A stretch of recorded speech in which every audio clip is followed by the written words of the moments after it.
Today we're diving deep into the world of artificial sweeteners. You've probably seen them in your coffee shop, on supermarket shelves, or maybe even in your own kitchen. But what's the real scoop on these sugar substitutes? Are they a eater's dream or a health nightmare? Let's break it down. First off, what exactly are artificial sweeteners? Think of them as the stunt doubles for sugar in the movie of your diet. They're chemicals added to foods and drinks to make them taste sweet without adding calories. Pretty neat trick, right? Now, you might be scratching your head, wondering how these little molecules work their magic. It's all about fooling your taste buds. These sweeteners fit into the same receptors on your tongue that sugar does, but here's the kicker: your body can't break them down into calories.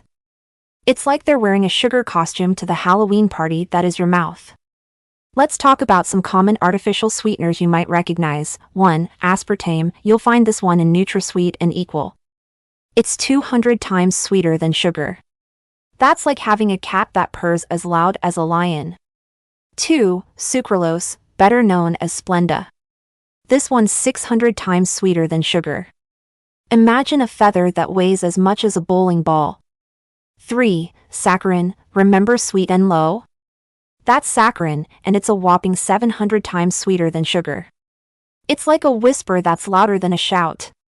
4. Acesulfame potassium, often called ACE. This one's 200 times sweeter than sugar and often paired with other sweeteners. 5. Neotame. This powerhouse is 7,000 to 13,000 times sweeter than sugar. Talk about a sugar rush. Do these sweeteners actually help with weight loss? Well, it's not a simple yes or no answer. Some studies show they can help reduce calorie intake and body weight. If you swap your regular soda for a diet version, you could be cutting out a lot of calories.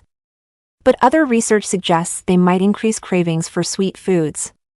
It's like giving a kid a toy phone. It might satisfy them for a while, but eventually, they might want the real thing. Let's dive a bit deeper into science. When you eat something sweet, your body expects calories to follow.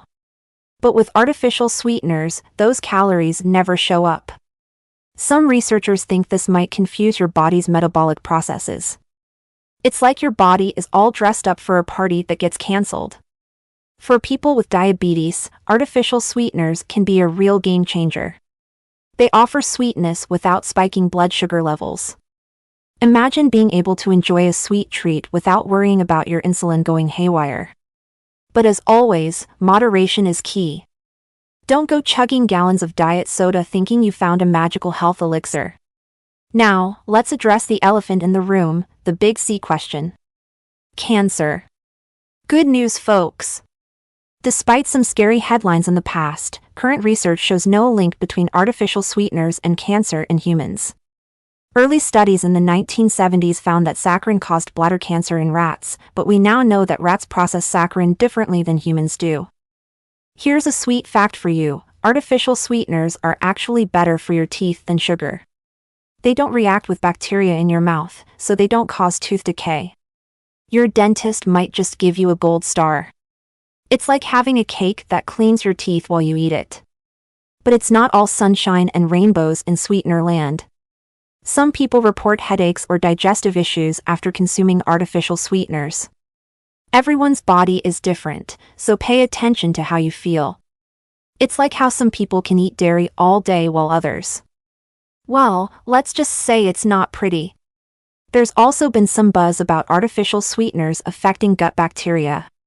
Your gut is like a little ecosystem, and some studies suggest that artificial sweeteners might disrupt the balance of good bacteria in there. It's early days for this research, but it's something to keep an eye on. Let's talk about using artificial sweeteners in cooking and baking. They can be a great way to cut calories in your favorite recipes, but be warned, they don't always behave like sugar. Sugar doesn't just add sweetness, it also affects texture and helps baked goods brown. So if you're swapping in artificial sweeteners, you might need to make some other adjustments to your recipe. Here's a fun kitchen experiment for you. Try making 2 batches of your favorite cookies, one with sugar and one with an artificial sweetener. Compare the taste, texture, and how you feel after eating them. It's a sweet way to do some tasty research. So, What's the bottom line on artificial sweeteners? They can be a useful tool for reducing sugar intake and managing weight or diabetes. But they're not a magic bullet. Use them wisely and listen to your body. Remember, the best diet is one that includes a variety of whole, nutritious foods.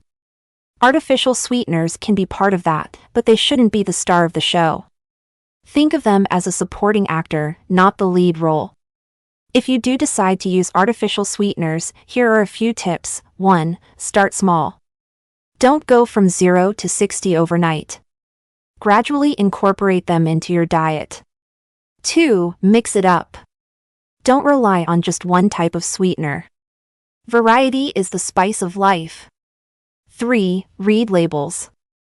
Artificial sweeteners can show up in surprising places. Be a food detective. 4. Stay hydrated. Some people find that artificial sweeteners make them thirstier. Keep that water bottle handy. 5. Don't use them as an excuse to overindulge elsewhere. Just because your coffee is sugar-free doesn't mean you should have an extra slice of cake. That's all for today. If you learned something new, give this video a thumbs up and don't forget to subscribe for more food science goodness.